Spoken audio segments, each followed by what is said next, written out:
Welcome back, everybody, to another edition of Dollar Bin Digging. This is the video and article that I do for comicbookinvest.com, where I talk about those cheap books, those books you find in your dollar bins, your cheap boxes, at the flea markets, yard sales, wherever you find your cheap comic books. This is the stuff that I think you should just be aware of and be on the lookout for. Sorry, this is coming to you a little bit off schedule. I just, things happen. So I'm going to double drop videos on my channel today, Friday. So hopefully you don't mind that all too much. And this week I'm going back to our Marvel talk, because there's still a lot of things going on with Marvel that interests me. So I have a few more picks around some of the stuff we might see in the movies, Disney Plus, and even in the comics coming up. So hopefully you like that content. If you let me know what you think in the comments, please like, subscribe, hit the alert button so you don't miss anything. Continue to tell your friends so we can keep growing the channel and keep hitting some new milestones, and I can do some more giveaways. I know Marco and I were talking about doing a little Christmas special giveaway for as a thank you to you guys who support the channel and enjoy these videos. So keep an eye out on the channel for more information there. But tying into what we're going to be talking about on this week's Dollar Bin Digging, we're going to be hitting up some of the Marvel news and rumors, some of the speculation of things we might see in the movies, even in the comics, maybe a little bit on Disney Plus, tie into some of the things you might have read here on the comicbookinvest.com website in the last week or two, as far as some of the other articles go, and just have a little bit of fun talking comic books. So hopefully you like that. If you want to see this week's books, just hang on for a few seconds after the intro, and we'll be right back to talk about them.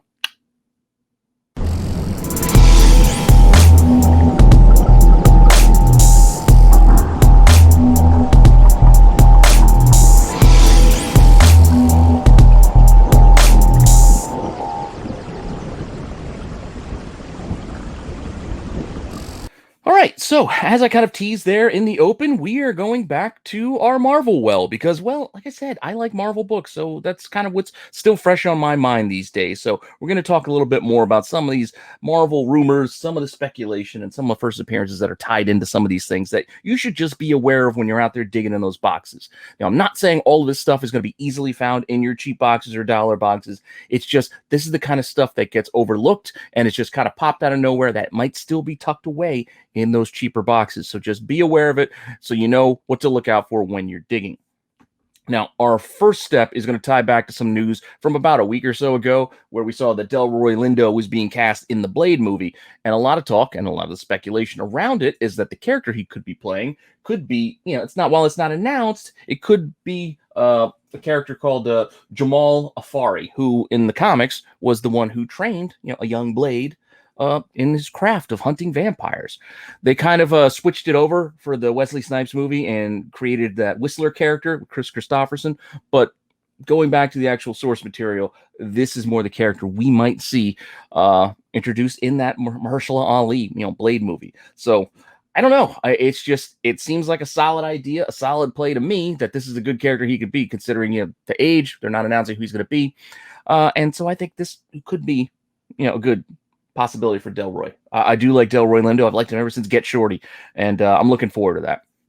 Now, this is going to be an oddball thing just to kind of mention. I'm not saying you're going to find this in a cheap box or a dollar box. This is going to be found more in your magazine section because it's one of those oversized books. But his first appearance is actually in that Marvel Preview #3. So Marvel Preview presents Blade. Pretty cool cover. One of those early Blade appearances. And we get that backstory introducing Jamal. And that's in this issue 3. Again, this is oversized, so this could probably be found in one of those weird milk crates that are hidden under the boxes, under the tables, that just kind of get ignored. Look for it with those stacks of epics and heavy metals and National Lampoons and all those ignored magazines that a lot of people don't like going digging through. You might find something like this. I mean, granted, chances are you probably won't, but it doesn't hurt to be aware of a book like this, because some of these magazines from Marvel do feature a lot of first appearances, like we have here, where you get, the first introduction to Jamal Afari. So again, just to be aware of it. Again, I'm not saying you're going to find it, but I just want to pass along this information so you have it. Put it in your mental Rolodex. So if you find yourself faced with a stack of magazines, you might as well flip through, see if you see this cover, and maybe pick it up. Just so you know kind of what we're talking about here, this book kind of sells for anywhere from $20 to $80, depending on condition. It is a magazine. Not a lot of people do the magazine bags and boards. I mean, they're a little tougher to come by in most places, so a lot of people don't use them. So a lot of these magazines end up getting damaged because they're just stacked up, thrown around, banged up, ticked up, a lot of folds, dog ears, and all that stuff. But if you find yourself a decent copy, you can do pretty well, as you can see with some of these prices. And if you want to just go shopping for one because you don't feel like digging in a box, well, I mean, that's your prerogative. You can do that. It's not really the point of why I do this series, but I still want to give you a sense of what this is costing in case you find one you want to sell one. If you find one you want to sell one, well, you could ask $50 to $80 like everybody else. So turn your dollar bin find into some money that you can use to buy other books if this isn't your cup of tea. Just trying to give you the information. You do with it what you like. And this is the pricing information right now of what's out there on the market. It's like an $80 thing. So if you can find one, luck into one, stumble into one, you might have just found $80 or just a cool first appearance to put in your collection. Just saying. But sticking with this character, I don't want to just leave you those oddball magazine that you might never find. So let's talk about a couple of comics. And I know this series has actually been pretty cool. I love these covers on this Blade run here, the Guggenheim run. But this one's kind of gotten a little bit expensive, the first appearance, and he does appear in here, Jamal Afari, and he appears, I think, in issue 3 as well. But, you know, it's just kind of like little tidbits, little sneaking, little backstory, origin kind of stuff that you're kind of slipping into the story is all you're really going to get. But you get little tastes and tidbits where we do get a little bit more of that story continued in kind of like a little bit of a backup mixed in, threaded in throughout the story is later in this run through issues, I think, 10, 11, and 12, I think are the 3. So starting in issue 10, pretty cool Spider-Man cover there. And as I said, going through to issue 11, where, Blade is going up against Lucas Cross, and then wrapping up kind of in this issue 12, you get that kind of Jamal Afari backstory, which they might kind of tease, explain a little bit, maybe in a flashback. Who knows what they're going to do with the Mahershala Ali movie, but it's something they might touch on in that movie. So there's not a lot of comic appearances for Jamal. So this is one of the longest, detailings of his origins running through, these few books. So just keep an eye out for them. And they're actually not too bad as far as pricing goes. You might still find these ones tucked in boxes, and they've got pretty cool covers too. So as I said, we're just going to kind of focus in on 10 because that was where it started. And all these books are kind of priced the same. So you're talking about, look, it's sold for $2. So it's even selling for cheap, almost cheap dollar bin prices online. So if you want to look for it there, you can. And like I said, with those listing prices, all right, there's one listed for $4 and best offer. So this is not an expensive book for you to get. And like I said, it's a 3-issue run. Keep an eye out for it. It's something you might find, again, like I said, dig into that cheap box and get your little stuff of that origin story, backstory. Sometimes those things actually do heat up later on. I talked about the origins, backstories of Echo a long time ago on Dollar Bin Digging, and now everybody wants that because she's getting a series of her own. I'm not saying Jamal Afari and Delroy Lindo are going to spin off into their own Disney Plus series or anything like that. All I'm just trying to say is sometimes people want to read this stuff, and they'll pay a little bit of a premium for it if you can find it. So you do the legwork and go digging out of boxes for them, and maybe end up making yourself a couple of bucks down the line, or just find yourself a cool little story to put in your collection. Again, however you want to collect, you do you. That's our first kind of rumor, speculation kind of tie-in, which is going to take us next to another one that's kind of going back to, the Eternals movie, that little stinger at the end, that little tease, the after credit scene where we saw this tie between Blade and the Black Knight, and just talk a little bit more about this. I know we kind of mentioned it before, and I've talked about this run of books before, but I still can't reiterate enough. Just keep an eye out for it, because I do like them. It's a great read, and these are books that could, see some more interest in the coming months. Depending on where things are headed. But again, Marvel teases how, Black Knight and Blade could be connected, across with that ebony blade with the sword. While none of that actually really played out per se in the comics, people still have been looking these days for those kind of first meetups, those first, face-offs, those meetups of characters where they cross paths for the first time, and people start like collecting that little sub-genre niche these days. And hey, that's fine. It's fun. I'm not telling you go out there and pay market price and go and pay $20 for some first meetup book just because this is where so-and-so met so-and-so. I'm just saying, hey, it's kind of fun thing to collect, especially when you already have most of everything else. I know that's a stage a lot of us find ourselves with so many comics. We have a ton of stuff. We're kind of running out of things to go and look for. So that's what kind of makes this hobby fun. There's always something new. There's always something else around that corner, a new thing to kind of go hunt and go dig out of boxes. So this is for those people. Blade shows up in Captain Britain in the MI-13 here, first in issue 5. He drops into the series. Now, the series only ran 15 issues, and Blade shows up about a third of the way in. And despite the fact that he shows up first in this issue, he spends most of his time here with Spitfire and doesn't cross paths with Black Knight for a while. In fact, he doesn't cross paths until issue 8. And that's just really them in the same room. And they don't really work together closely. The story, it features a large team. They're kind of working in their own little subunits. They work together at times. So it's not really like a true like team up, like a buddy cop kind of movie or anything like that, or buddy cop story. It's just they are kind of on the same team and sometimes in the same place, same time, same room, same fight. And that's kind of what you get throughout the series. But the first time it happens that they're in the same kind of room is in issue 8. And like I said, they run through this whole story, which again is pretty cool. And even some of these covers are really cool. And it wraps up in issue 15, the last issue of the Captain Britain and the MI-13 series. Again, I like this series. I recommend just getting it just to read it, the whole thing, if you can find it. They're still not too expensive, so now's the time to just kind of go and grab it and just, if you can find it in trade. But I think this is one of those tough trade kind of books. But if you find it, I don't know, read it, because like I said, I dig this stuff personally.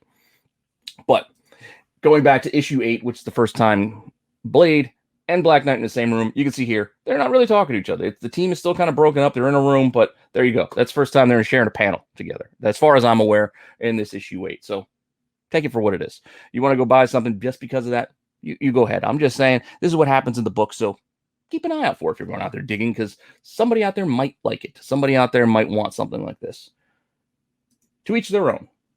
This thing, again, doesn't sell for too much, because we're not talking about huge dollars here. You know, like $3 to $7 is what recent copies have sold for just this month, or actually I should say last month. That's November sales. Now that we're in December. And if you want to see what's actually available, some of these can be asking, $24. They could be asking a few bucks more, where others, it's still $6.50 with free shipping. So really, that's just a couple of bucks, because you have to pay for shipping. Shipping's not free. Somebody's got to pay for the shipping. So got to work that into the price when you're buying online. But if you're digging in a box, you don't have to pay that shipping price. So keep that in mind as well. But there you go. Again, not an expensive book, but just something to be aware of. And our last book is going to tie into some of the comics that are coming up, and some leaks that we've seen going on with this Queen Goblin character. Yep, I know. The current run of Amazing Spider-Man's got Ben Reilly kind of in that role. We're dealing a lot with clones. Peter Parker's out of commission. I know. I was, I ran through the whole Red Goblin storyline too, which was just kind of a waste of time. A lot of hype and very little payoff. I get it. Maybe we're getting that again with this Queen Goblin story. I don't know, but who knows? We'll see. But the point being of why I'm bringing this up is because there are some leaks out there spilled over this variant cover, this design cover, where they could have given away this secret of who is this Queen Goblin. So if you don't want to know, you can stop watching the video, and I'll see you guys next week. But this has already been talked about in a lot of other places, so I'm not breaking new ground here. I'm just figuring we should talk about it while it's still kind of in the ether. It's kind of out there. A lot of people still aren't aware of it. So if you are interested, on this cover, Ashley Kafka is kind of, it's given away. It's given away right there in this design cover. That's who this character is. Why they wrote that on there, I don't know. But there it is. It fits. And if it's true, well, that's what we're dealing with. And I know what you're probably asking yourself. Who the heck is Ashley Kafka? Well, if you read True First over on comicbookinvest.com, Topher already kind of dove into this subject a little bit and kind of broke out the first appearance as well as the first appearance of the clone, which this technically is. This character would technically be a clone because the original died already back in the original comics. But we'll get onto that more in a second. But this is theoretically, with the rumor, if this is true, that this is who it is, it could be Ashley Kafka. And I think that all signs are pointing to this being the case, that this is the real reveal. This is who the character is actually, based off of. Now, getting back into that of where this character first appears, the original Ashley Kafka, the Doctor, showed up in Spectacular Spider-Man 178. This book heated up, I don't know, it's like a week or so ago. I think even made the CBSI Hot 10, because people like going for those first appearances. This is the first appearance of the character. Granted, she dies.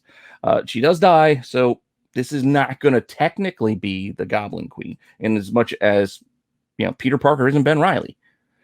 The Goblin Queen is most likely a clone.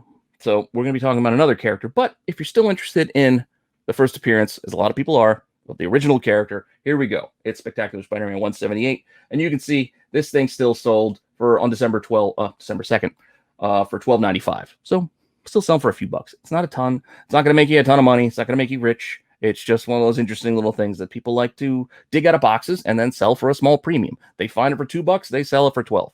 Everybody seems happy. So if you want to go join that chain, join that wheel, there you go. $13 is what this is sold for recently. And if you want to see what copies are out there for it as well, we're talking about anywhere from $12 to 20 to 25. You know, who knows what this will sell for, if those will all sell. There's a lot of copies out there these days. A lot of these have been pulled out of boxes already for this very reason. So just be mindful of it. But not every shop keeps up with all these sites and YouTube videos and talking heads out there. So who knows what you might find in your shop, your flea markets, your yard sales, wherever you go hunting for the cheap comics. So again, this is a title that nobody cared about forever. So that's why there's a good chance there's plenty of these tucked away in those dollar bin boxes. So go digging. And if you find a couple, good luck. Maybe you can make a couple of bucks, or just stash them away. Maybe this character becomes something bigger than just a one-off thing that people get a little upset about later, like Red Goblin. Just hope for a little bit more. Hope for a little bit more than Menace. Just hope for a little bit more. But who knows? We really haven't had a great Goblin character, since Hobgoblin, Fallen Green Goblin. I mean, Demogoblin, all those. It seems like well-treaded road. Its storylines have been told already, but hey, we'll see. Maybe we got something new coming out of this Queen Goblin. But I've been talking a while about this. Let's go into the first appearance of the clone returning. This is in that Ravencroft series, the Institute for the Criminally Insane. Issue 2 is where she appears. I mean, you got Kingpin, werewolves. Fun little kind of like horror title a little bit. There's also an incentive on this one. I think this is the Scan variant. Scan. I don't know if I'm saying the name right. And there is also a second print for this issue 2 that you might just want to be aware of. And you can see clones, and genetic mutations and all that fun stuff that you can see taking place in like a horror story like this. But in issue 2, we are reintroduced to Dr. Kafka returns. Can't be, you're dead. But there she is, returning to comics pretty recently. I mean, this series only came out like a year or two ago in this Ravencroft number 2. So this book is still relatively cheap. And again, Topher mentioned this to True First already. I am not breaking new ground with this information. I'm just sharing it with whoever wants to listen to me. Sold copies for this one. These only go for $4. And that variant, you can see you can fetch $27, a little over ratio, especially when you factor in that UK shipping. So the ratio is one to keep an eye on, because a lot of people like investing in the variants, especially in a title like this, which probably didn't have a huge print run. I didn't go digging into the print run numbers on this like I do in some of my other videos, just because that's not really the point why I'm doing this. It's just kind of quick hits of information for you. So you can see the regular cover, it's like cover price or less. So you might find this still in the recent back issues of your LCS. Maybe they charge you cover. Maybe they charge you like, $2 or half cover or whatever kind of discounts they might do. This is probably discounted in some way at a lot of your LCSs still, because it's a title that I don't think sold very well. Hell, they didn't even finish it. They finished it in digital only, and then eventually came and reprinted issue 5. I believe that's how it kind of played out. But if you want to go shopping for a copy of this issue 2 for the return of this clone, the first appearance of the clone version of Ashley Kafka, you can see still it's $3.79 to $4. It's $4. It's cover price. So that's what we're talking about here. But we're not just going to leave it there, because mentioning that final issue of the series is issue 5 that kind of came out a little bit late. This book has a tiny bit of interest as well, because this is where it's actually revealed that she is a clone. So this is a clone. I don't know. It's just kind of a reveal. It's not really a first. So I guess issue 2 would technically be her first. The first of the clone, just like a Ben Reilly appearance. I keep bringing up Ben Reilly because, again, he's the Spider-Man right now. He is a clone, and he's probably the best case scenario for us to talk about the longevity of clones and whether they'll last, whether they stick, and whether you want to buy any books or read any further stories relating to clones, because it seems like a cheap trope to throw in a comic. Oh, it's a clone. But anyway, this is where it's revealed. So if you want a little bit more of that story, you're going to get it in issue 5. Just so you are aware. And if you want to know what this one does, it's kind of in the same boat, if not cheaper. Look, it sold for $1.88 and $10. I don't know why. It can be as cheap as $2 up to $10. It's still not an expensive book from what it sells for. And if you want to go shop it on the market, you can see there's copies asking $8 and $28 for it. And I think a lot of that has to do with what I said, with that delay in actually wrapping up this storyline. So I think the print run is probably pretty low on this title, where they finish it up in digital and then they finally printed it and put it out on the shelves. So I don't think the print run's very high on this book. But outside of that, I don't think the guts of this really make it anything that's you want to put a lot of dollars into, personally. But hey, you do what you want with your own money. I'm just saying what I think. And this is probably a tougher book to find because of the print run being lower. But all right, it's just explaining she's a clone. It's a fun little thing. If you find it for cheap, go ahead, add it to the story, add it to your collection. But yeah, I probably don't need it, and you probably shouldn't pay up for it. At least that's my perspective. Take my information and do with it what you will. But that's being said, that's what I got for you this week. Hopefully you enjoyed that. Thanks for stopping by and checking in. Hopefully you're enjoying all the content here on the channel. Let me know some more stuff you want to see. Let me know if you like this format, if you like me talking a little bit about these weird little appearances and explaining some of the news that hits over the recent weeks and some books that might be related to it, because I kind of like digging for stuff like that. And I kind of like, don't mind sharing it, because that's what I'm looking for. I don't mind telling all you about what I'm digging for too. Because again, this should be fun. This hobby should be fun. Hopefully you're having fun. You're having fun digging. And yeah, like, subscribe, all that fun stuff. Let me know what you think in the comments. Keep telling your friends so we keep growing the channel. Check out the article over on comicbookinvest.com. And I will see you soon with some more content.